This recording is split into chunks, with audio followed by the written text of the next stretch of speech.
ಸಿದ್ದರಾಮಯ್ಯಗೆ ಮೂಡಾ ಸೈಟ್ನ ಸಂಕಷ್ಟ ಶುರುವಾಗ್ತಾ ಇದೆ. ಇನ್ಫ್ಯಾಕ್ಟ್ ಮುಂದುವರಿತಾ ಇದೆ. ಸಿಎಂ ವಿರುದ್ಧ ಲೋಕಾಯುಕ್ತ ತನಿಖೆ ಚುರುಕುಗೊಂಡಿದೆ. ಇನ್ನು ಸಿಎಂ ಪತ್ನಿ ಹೆಸರಲ್ಲಿದ್ದ ನಿವೇಶನ ಮಹಜರ್ ಮಾಡುವಂತಹ ಪ್ರಕ್ರಿಯೆಗೆ ಚಾಲನೆ ಸಿಗುತ್ತೆ. ಲೋಕಾಯುಕ್ತ ವಿಚಾರಣೆಗೆ ಸ್ನೇಹಮಯಿ ಕೃಷ್ಣ ಅವರು ಹಾಜರಾಗಲಿದ್ದಾರೆ. ಈಗಾಗಲೇ ಸಿಗ್ತಾ ಇರುವಂತಹ ಮಾಹಿತಿ ಪ್ರಕಾರ ನಿವೇಶನ ಮಹಜರ್ ಪ್ರಕ್ರಿಯೆ ಶುರುವಾಗಿದೆ. ನಿನ್ನೆ ಮೂಡಾದಲ್ಲಿ ದಾಖಲೆಗಳನ್ನ ಪರಿಶೀಲನೆ ಮಾಡುವಂತಹ ಕೆಲಸವನ್ನ ಲೋಕಾಯುಕ್ತ ಅಧಿಕಾರಿಗಳು ಮಾಡಿದ್ರು.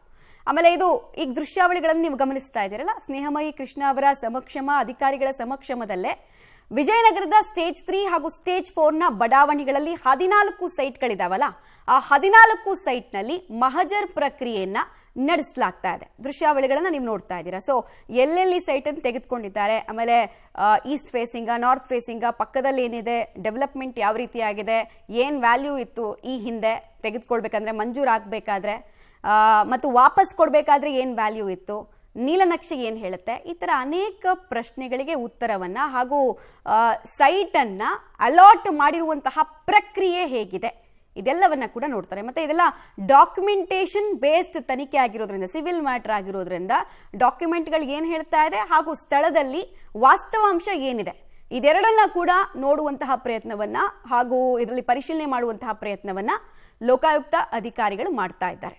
ನೀವು ದೃಶ್ಯಾವಳಿಗಳನ್ನ ಗಮನಿಸ್ತಾ ಇದ್ದೀರಾ.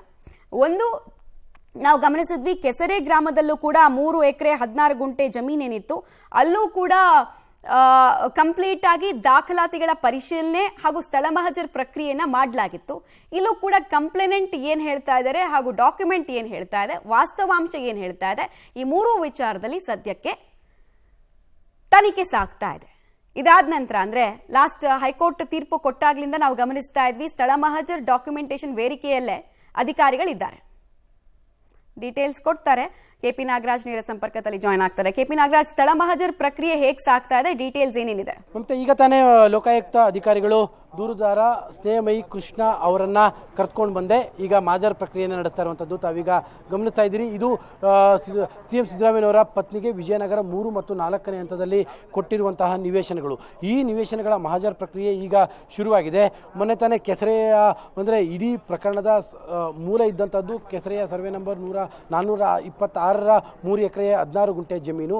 ಅದರ ಮಹಜರನ್ನು ಮುಗಿಸಿರುವಂತಹ ಲೋಕಾಯುಕ್ತರು ಇವಾಗ ಅದಕ್ಕೆ ಪರ್ಯಾಯವಾಗಿ ಬದಲಿಯಾಗಿ ಕೊಟ್ಟಿರುವಂತಹ ಒಟ್ಟು 14 ನಿವೇಶನಗಳ ಮಹಜರ್ ಪ್ರಕ್ರಿಯೆ ನಡೆಸ್ತಾ ಇದ್ದಾರೆ. ತಾವೀಗ ಗಮನಿಸ್ತಾ ಇದ್ದೀರಿ, ಲೋಕಾಯುಕ್ತ ಅಧಿಕಾರಿಗಳು ಇಲ್ಲೇ ಸ್ಥಳದಲ್ಲೇ ಎಲ್ಲ ಡಾಕ್ಯುಮೆಂಟ್ ಮಾಡುವಂತಹ ಕೆಲಸವನ್ನು ಕೂಡ ಮಾಡ್ತಾ ಇದ್ದಾರೆ. ಯಾಕೆಂದರೆ ಈ ಪ್ರಕರಣದಲ್ಲಿ ಮಮತಾ ನೇರವಾಗಿ ಕೋರ್ಟೇ ಅಬ್ಸರ್ವ್ ಮಾಡ್ತಾ ಇದೆ, ತನಿಖೆ ಯಾವ ರೀತಿಯಾಗಿ ನಡೀತಾ ಇದೆ, ಪ್ರಕ್ರಿಯೆ ಯಾವ ರೀತಿಯಾಗಿದೆ ಅನ್ನುವಂಥದ್ದು. ಆ ದೃಷ್ಟಿಯಿಂದಾಗಿ ಲೋಕಾಯುಕ್ತ ಪೊಲೀಸರು ಒಂದು ವಿಚಾರದಲ್ಲೂ ಕೂಡ ಎಡವದೆ ಒಂದು ರೀತಿಯಾಗಿ ಎಲ್ಲದನ್ನು ಕೂಡ ಆನ್ ಸ್ಪಾಟೇ ಡಾಕ್ಯುಮೆಂಟ್ಗಳನ್ನು ಮಾಡಿಕೊಂಡು ತನಿಖೆಯನ್ನು ಮಾಡ್ತಾ ಇದ್ದಾರೆ. ಲೋಕಾಯುಕ್ತ ದೂರುದಾರರಾಗಿರುವಂಥ ಸ್ನೇಹಮಯಿ ಕೃಷ್ಣ ಅವರ ಸಮಕ್ಷಮದಲ್ಲೇ ಈ ಮಹಜರ್ ಪ್ರಕ್ರಿಯೆಯು ಕೂಡ ಈಗ ಶುರುವಾಗಿದೆ. ಒಟ್ಟು 14 ಸೈಟ್ಗಳ ಮಹಜರ್ ಪ್ರಕ್ರಿಯೆ ಇದೆ. ಬಹುತೇಕ ಇವತ್ತು ಮತ್ತು ನಾಳೆ ಒಟ್ಟು 2 ದಿನಗಳ ಕಾಲ ಈ ಒಂದು ಮಹಜರ್ ಪ್ರಕ್ರಿಯೆ ಸಾಗ್ಬೋದು. ಸದ್ಯಕ್ಕೆ ಈಗ ವಿಜಯನಗರ 3ನೇ ಹಂತದಲ್ಲಿರುವಂತಹ ನಿವೇಶನಗಳ ಮಹಜರ್ ಪ್ರಕ್ರಿಯೆ ಶುರುವಾಗಿದೆ. ಮಮತಾ, ಓಕೆ, ಇದ್ರ ಜೊತೆಗೆ ಈಗ ಡಾಕ್ಯುಮೆಂಟೇಶನ್, ಸ್ಥಳ ಮಹಜರ್ ಪ್ರಕ್ರಿಯೆ ಮುಗಿಯೋದಕ್ಕೆ ಎಷ್ಟು ಸಮಯ ಬೇಕಾಗುತ್ತೆ ಕೆಪಿ ನಾಗರಾಜ್? ಬಹುತೇಕ ಲೋಕಾಯುಕ್ತ ಅಧಿಕಾರಿಗಳು ಹೇಳ್ತಾ ಇರುವಂತಹ ಪ್ರಕರಣವಾಗಿ ಬಹುತೇಕ ಈ ವಾರದಲ್ಲಿ ಮಹಜರ್ ಪ್ರಕ್ರಿಯೆಯನ್ನು ಮುಗಿಸ್ಬಿಡ್ತವೆ ಅಂತ. ಆದರೆ ಲೋಕಾಯುಕ್ತ ಪೊಲೀಸರ ಮತ್ತೊಂದು ತಂಡ, ಒಟ್ಟು ಈ ಒಂದು ಪ್ರಕರಣದ ತನಿಖೆಗೆ 4 ತಂಡಗಳನ್ನು ಮಾಡಿಕೊಳ್ಳಲಾಗಿದೆ. ಅದರಲ್ಲಿ ಒಂದು ತಂಡ ಏನಿದೆ, ಆ ಒಂದು ತಂಡವನ್ನು ಮೂಡಾದಲ್ಲಿರುವಂಥ ದಾಖಲೆಗಳನ್ನು ತೆಗೆದುಕೊಳ್ಳೋದಕ್ಕೆ ಕೂಡ ನಿಯೋಜನೆಯನ್ನು ಮಾಡಲಾಗಿದೆ.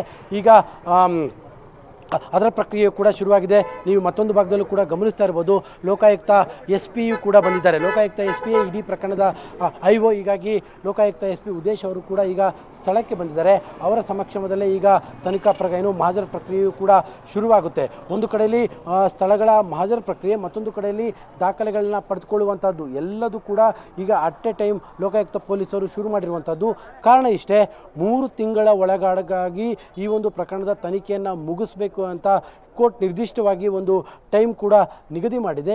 ಹೀಗಾಗಿನೇ 4 ತಂಡಗಳನ್ನ ಮಾಡಿಕೊಂಡು ಲೋಕಾಯುಕ್ತ ಅಧಿಕಾರಿಗಳು ಈಗ ಪ್ರಕರಣದ ತನಿಖೆಯನ್ನು ಮುಂದುವರಿಸಿದ್ದಾರೆ. ಮಮತಾ, ಆಲ್ ರೈಟ್, ಧನ್ಯವಾದ ತಮ್ಮೆಲ್ಲ ಮಾಹಿತಿಗಾಗಿ ಕೆಪಿ ನಾಗರಾಜ್.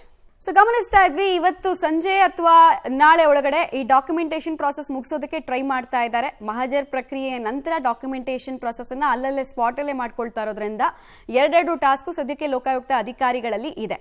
14 ಸೈಟ್ಗಳು ಇಲ್ಲಿ ನೋಡಿ, ಪ್ಯಾರಲಲ್ ಇನ್ವೆಸ್ಟಿಗೇಷನ್, ಒಂದು ಸ್ಟೇಟ್ ಇನ್ವೆಸ್ಟಿಗೇಟಿವ್ ಏಜೆನ್ಸಿಯಿಂದ ತನಿಖೆ ಆಗ್ತಾ ಇರೋದು 14 ಸೈಟ್ಗಳ ಅಕ್ವಿಸಿಷನ್ ಹಾಗೂ 14 ಸೈಟ್ಗಳನ್ನು ಅಲೋಟ್ ಮಾಡಿದಂತಹ ಪ್ರಕ್ರಿಯೆನಲ್ಲಿ ಲೋಪದೋಷ ಆಗಿದೆ ಅಂತ. ಬಟ್ ಇಡಿ ಹಂಗೆ ತನಿಖೆ ಮಾಡ್ತಾ ಇಲ್ಲ. ಇಡಿ ಮೂಡ ಹಗರಣದ ಕೇಂದ್ರೀಕೃತವಾಗಿ ಇಟ್ಕೊಂಡು ತನಿಖೆಯನ್ನು ಮಾಡ್ತಾ ಇದೆ.